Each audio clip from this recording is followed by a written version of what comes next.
Misalnya duit kewarganegaraan yang paling mendasar apa sih yang ingin dicapai? Bagaimana mungkin orang anak itu harus memilih apakah dia ikut kewarganegaraan ibunya atau bapaknya? Itu kan pilihan yang menurut saya itu mengusik kemanusiaan kita. Mana yang harus kita pilih? Kita ikut bapak atau ikut ibu? Kan itu bukan pilihan, ya kita ikut dua-duanya gitu karena dua-duanya orang tua kita gitu.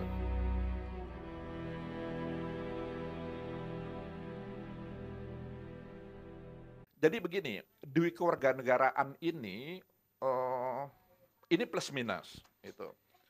Eh, Banyak orang yang ingin duit kewarganegaraan ini diberlakukan di Indonesia, tapi juga tidak sedikit yang khawatir itu. Nah, kalau saya terima kalau itu diterapkan, itu dulu sebelum manfaatnya. Manfaatnya tentu banyak. Manfaatnya tentu banyak gitu. Tapi sebelum kita bicara manfaat, harus dianalisis terlebih dahulu apa sih sisi negatif, apa sih keburukan yang akan kita hadapi, yang akan kita terima kalau itu diterapkan di Indonesia. Sehingga kita bisa melakukan identifikasi, menemukanali apa sih masalahnya. Itu. Nah, itu bisa di listing tuh.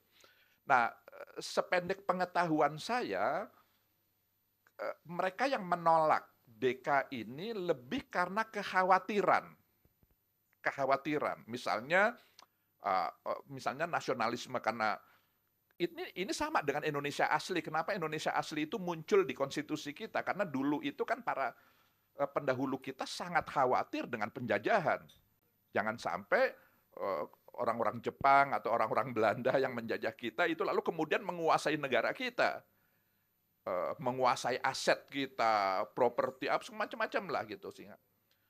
Nah, itu juga masih terbawa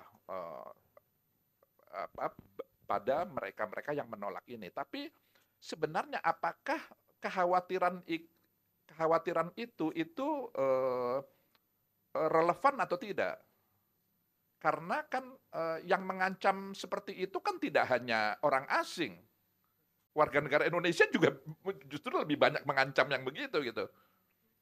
Misalnya mata-mata atau spy atau banyak warga negara Indonesia yang melakukan hal-hal seperti itu. Jadi kejahatan, ancaman terhadap negara itu tidak hanya datang dari orang asing. Dari warga negara kita sendiri juga potensinya sama saja, bisa lebih besar. Gitu. Penguasaan properti dan jadi ini yang harus menurut saya bagi mereka-mereka yang ingin mendukung duit kewarganegaraan harus bisa menjawab, mencarikan solusi dari sisi-sisi negatif itu. Apakah itu make sense, masuk akal, logis atau tidak? Atau ini hanya sekedar kekhawatiran yang tidak berdasar gitu. Nah jadi kalau itu ditanyakan ke saya sejak dulu memang termasuk orang yang selama sisi negatif itu bisa dicarikan jalan keluarnya, ya kenapa tidak gitu. Misalnya duit kewarganegaraan yang paling mendasar apa sih yang ingin dicapai? Misalnya tentang anak gitu. Bagaimana mungkin orang anak itu harus memilih apakah dia ikut kewarganegaraan ibunya atau bapaknya? Itu kan pilihan yang menurut saya itu mengusik kemanusiaan kita. Masa orang harus diperhadapkan posisi seperti itu hanya karena dia menjadi warga negara tertentu gitu. Kan mestinya orang bebas menentukan eh, dia dia harus memilih, tapi pilihan itu pilihan yang ya seperti kita diminta untuk mana yang harus kita pilih, kita ikut bapak atau ikut ibu. Kan itu bukan pilihan, ya kita ikut dua-duanya gitu karena dua-duanya orang tua kita gitu. Kan bukan untuk diperhadapkan, bukan untuk dipisahkan, lalu kemudian diperhadapkan, lalu kemudian dibentur-benturkan. Kan mestinya itu satu kesatuan saja gitu. Nah, maka hal-hal yang mendasar-mendasar seperti ini mestinya sudah bisa dipecahkan melalui duit kewarganegaraan.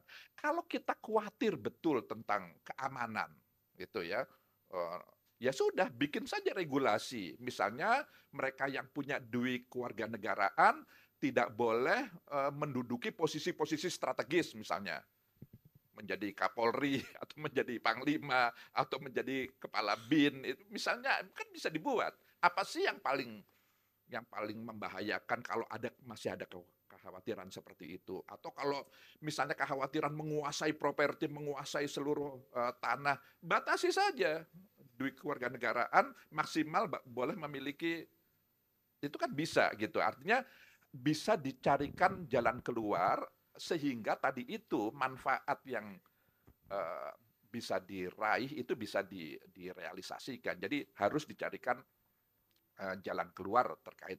Nah, ini menurut saya yang harus diperjuangkan oleh Perca tentunya, misalnya yang paling berkepentingan dengan isu ini, lalu kemudian sambil uh, meyakinkan para pengambil keputusan di negeri ini gitu. Jadi saya senang tadi saya mendapatkan informasi masih terus berhubungan dengan Komisi 3, masih berhubungan dengan Kementerian Hukum dan HAM itu, dan saya pikir itu sesuatu yang sangat strategis untuk terus di-maintain gitu ya, dijaga, dipelihara, sehingga lalu kemudian apa yang menjadi aspirasi Perca ini tetap bisa diperjuangkan.